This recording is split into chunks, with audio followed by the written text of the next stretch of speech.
everybody, my name is Luke Mar, this is Hotla Mode, and today on Hotla Mode we are going to be going through my April favorites of the month, and this is the second month I'm doing it.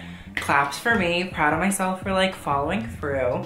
But as you guys probably know, or if you're new to this channel, the favorites videos are not actually things that I've bought or purchased. It's actually a lot of cultural, different movies, video segments, podcasts, all different things that are great for cultural references within fashion. So that's what I want to pass on to you. It's just things that I've been watching and loving and like think are really interesting. So yeah. I also want to say before we actually get into the video that I am so grateful for all the comments on my last video. Like, you guys are literally so amazing. I almost cried like 17 different times reading the comments. Like, you're all just so sweet and lovely and amazing. Like, thank you for the support. I'm not gonna change. I just, you know, want to be self-reflective every once in a while. So don't worry, she's still a bitch. She's still gonna come for people when they must be come for. So like, don't worry, she's here to stay. And now, before we get into the actual video though, if you guys are looking for a channel that talks about fashion in the most fun, sassy, bitchy, analytical way, this is it. So you can go down below, hit the subscribe button, turn on my post notifications. What do you have to lose? Also, if you guys like these kinds of monthly favorite videos, definitely give this video a like. And if you guys want to see more from me, you can follow me on Instagram at Hotla Mode. Let's get into this video though. First things first is The Virgin Suicides. The Virgin Suicides is a movie by Sofia Coppola, who is the daughter of Francis Ford Coppola, who directed Godfather 1 and 2, I'm pretty positive. She also directed Marie Antoinette, but The Virgin Suicides was her first movie that she ever did. It stars Kirsten Dunst when she's like really young, and it's about this family of 5 girls, and one of the girls kills herself, and the story follows from there. It was Sophia's debut movie, but I just think it's a really good plot point, and especially it revolves around youth and beauty and being young. And also the costuming is kind of good. It's based in like the 70s. I would say it's a good movie to check out. It's only like an hour and a half long, so it's like not, you know, a 3-hour movie. It's just very, very good. I think you should watch it. It's really cool, and Kirsten Dunst is so cute when she was young. Next up is the Dallas Buyers Club. Dallas Buyers Club, I don't know all that much about. I just know that it stars Matthew McConaughey and Jared Leto. I put off watching the movie for a really long time just because I was like, I don't know. But I think it's very, very good. I think it gives you a little bit of insight into like what it's like to be from like deep Texas and like the rodeo life. But I also think that Jared Leto is a good portrayal of an effeminate person. I don't think it's ridiculously outlandish. I do think it's a little bit stereotypical, but stereotypes often do come from places that are true. They're just distorted. I do think it would have been much better to have a trans person have played Rayon, who is the character that Jared Leto plays. But overall, Rayon has like some amazing ass looks. Like, she turns looks and I'm like, get it, sis, like live your best life. It's just an interesting movie. It kind of breaks a little bit of stigma about HIV and AIDS and gives you a little bit more of a history about the solving of the AIDS crisis. So check it out, it's pretty solid, I recommend. Next up, we're gonna be talking about some fashion shows. The first one is Chanel Cruise 2012. Holy fuck, this is literally one of the most amazing fashion shows I've ever seen. Like, it is so good. Like, Chanel really has never looked better. Like, being able to incorporate a tweed Chanel jacket in like a swimwear collection is like very difficult, but like Carl turned it the fuck out. Like, it was really amazing. So like, I stan that collection hardcore. Also, Chanel Cruise 2013 was based on like Marie Antoinette and Versailles and 18th century French court wear. It was pretty amazing as well. Like, literally, it is up there for me in like collections that I really like stan hardcore. So like, yeah, it's amazing. Check it out. It's like so good. It's at Versailles, it's Chanel, it's like beautiful. Next up, I also have been watching the cruise collections of Louis Vuitton from 2016, 2017, and 2018.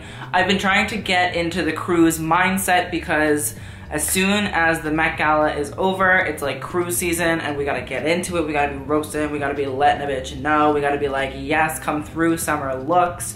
So I'm excited. I've just been like trying to do a little bit of research. But 2016 Louis Vuitton was literally my favorite Louis Vuitton collection that Nicolas Jesquier has done. Jesquier, yeah, don't come for me, I'm learning my French. 2017 is based in Rio de Janeiro, and it's an interesting collection. It is very technological and very Nicola, but you know, it was okay. 2018 was a collection that I did not respond well to, but again, it was really beautiful. It was on this gigantic bridge in Japan. Like, it was a gorgeous setting, so like just watch it for the setting. But again, a good insight into how Nicola does his cruise collections. I think it also showed me that Nicola's cruise collections take inspiration not in a direct way, but kind of incorporate different cultural factors, which is something that I have to be a lot more aware of when I'm reviewing. Also, watched Beyonce's Coachella performance weekend 1, because couldn't find weekend 2 because like at Coachella you suck.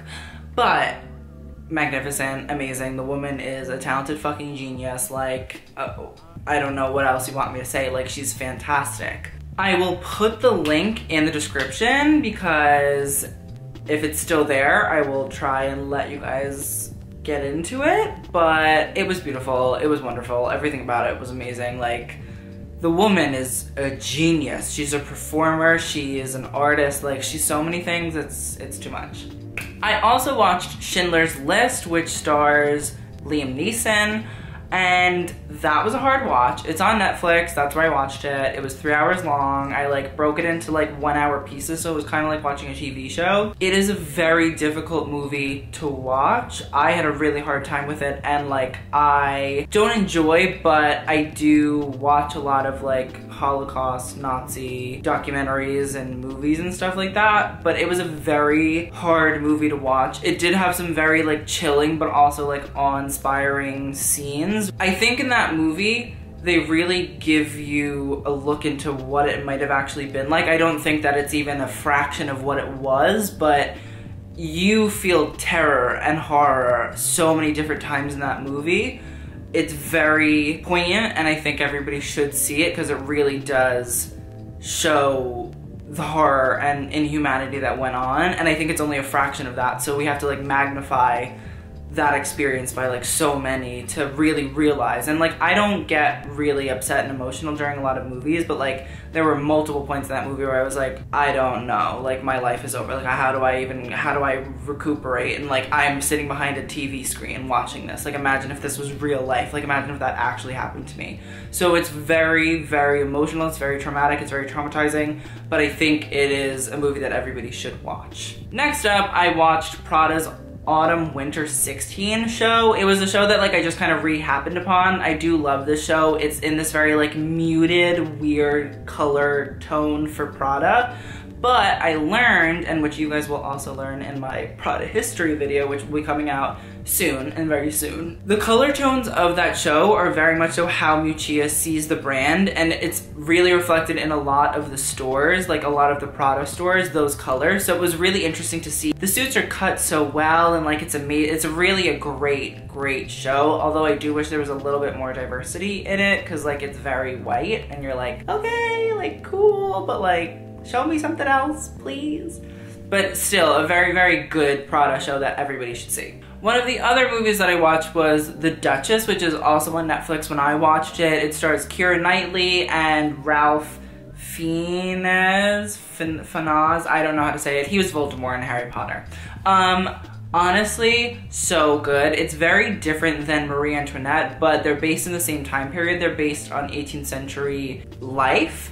But I think that The Duchess is really great because it shows how pared down the British aristocracy dressed in comparison to the French aristocracy at the time.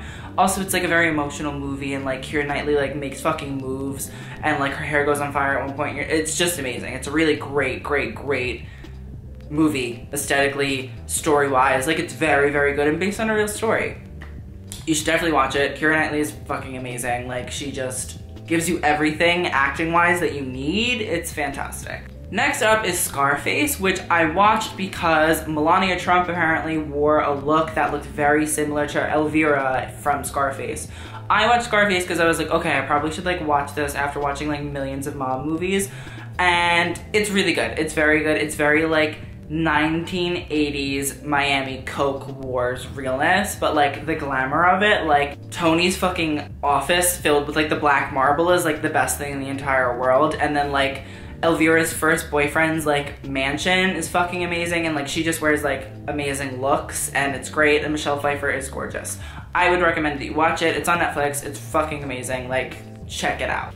Next up is The Nanny. I know about The Nanny, because I'm from New York. I was introduced to the style connotations of The Nanny because of Katie from Steal the Spotlight. She did this like amazing like get these looks from The Nanny video, and it was like great. So I like watched it, and I had like maybe like 2 episodes under my belt like a couple months ago, and I was like, oh, this is great. Like, but then I got back into it, and like I think it's fucking hysterical and I love it. But also like Fran Fine literally turns out looks every single scene that she's in. Like not only does Fran's like comedy steal the scene, but like also her clothing. Like every single look I'm just like, oh, I hate tartan, but like you make me love it. Like she's gaudy and tacky, but like in the best way possible. It's like raw, and she's confident and she doesn't care what anybody has to say. So like she sells the garment every single time. So I would check it out. There are so many of the videos on YouTube for free. Like watch them, they're amazing. You'll get so much style inspiration. Like that's the vibe. Like she is the vibe. Winding down, we're gonna be talking about some music videos that I watched. So I watched No Tears Left to Cry by Ariana Grande. The styling was like fine. Not really, but I will say that one of the looks is very similar to one of the Balenciaga looks that was based on the Cristobal Balenciaga couture pieces, which I thought was really cool. And I was wondering like, oh, am I seeing like the trickling down of couture pieces to like celebrity now? It's gonna be copied by like the fast fashion brands. Like, are we seeing the fashion cycle in motion? Like, I love that. That's amazing. So it was good. Also, like the song is poppin', and Ariana Grande's skin like always looks like butter, so like just watch it for that. Also, Bartier Cardi came out by Cardi B. I know that we're having some like beef with Cardi B currently just because like Cardi, like we want you to do better than Offset, please.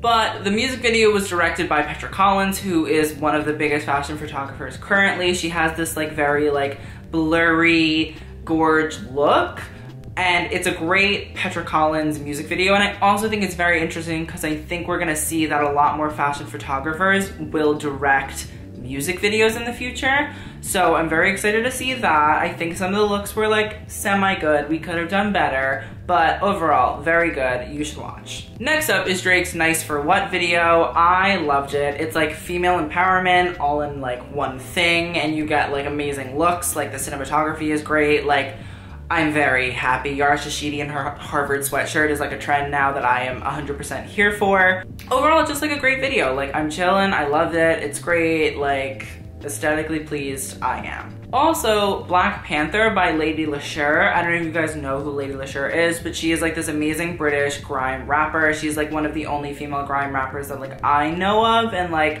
I'm not embroiled in the scene, but like I keep my tabs. But she's really amazing. Like she's funny, she's interesting. She's serving you streetwear realness every single video that she puts out, and like I live. So we gotta like get Lady Leshurr to like pump up the style moments. She got interviewed by Essence, which was great, and I loved it. But this is a great music video. Check it out. Finally, we're gonna be talking about Janelle Monae, a sister who we love, and also Tessa Thompson, who is like low-key her girlfriend maybe? I don't know, I can't really tell, but like Tessa Thompson is in all her music videos now, so like to me that signals girlfriend. But the Make Me Feel video and the PYNK video were really, really great. You should check them out. Make Me Feel is like a lot at certain points, and so is the PYNK video. Like the styling can either go horribly wrong or fantastic. Like the vagina pants, sold, amazing. That like little Comme des Garçons kind of look, sold, amazing. The whole like shrouded in diamonds look from Make Me Feel, like amazing, like great. So we need to work on like consistency in terms of amazing looks every single time. But still amazing, check it out. So the final thing we're gonna be talking about is called Missing and Murdered, Finding Cleo. It is a podcast on like Podcasts by Apple. I'm sure you can find it in other places as well. But it's a very sad but really amazing story of siblings being split up by social services. They are Indigenous Canadians who were all separated. But the documentary talks a lot about this historic moment in Canadian history called the 60s Scoop, which was essentially white Canadians trying to and succeeding in taking Indigenous children and trying to integrate them into charter schools, which I understand to be like white kind of Christian schools. And essentially a lot of the kids were just ripped away from their parents. And a really amazing work of art called The Scream was talked about in the documentary, and I'll put it up here, and I'll also put like who it's by down below. I forgot his name, unfortunately, but it's very poignant. It's really sad, but like also something that should be talked about, and like the treatment of Indigenous people, not only in America, but in Canada as well, and Australia. Those people have just been tormented and beaten down for so long, so I think it's just something that we should be talking about and recognizing and seeing and listening and hearing their stories, and it's very sad. So I would check it out if you guys like it. It does get a little bit scary, but it's also a story of like finding family bonds and all that kind of stuff, so it does have a little bit of a positive ending. Not all the way through, but from what I can tell, there's like gonna be some positive moments, hopefully. But again, I just want to say thank you guys so much for watching. I hope you enjoyed. Please tell me anything that you guys think that I should be watching down below. Maybe I'll talk about it for the May favorites video. Exciting, I know. Again, I just want to say thank you guys so much for all the positive comments in my last video. I love you guys so much. You guys are literally amazing. I'm never going to change, so don't worry, I promise. I will see you guys in the next video, and TTYL.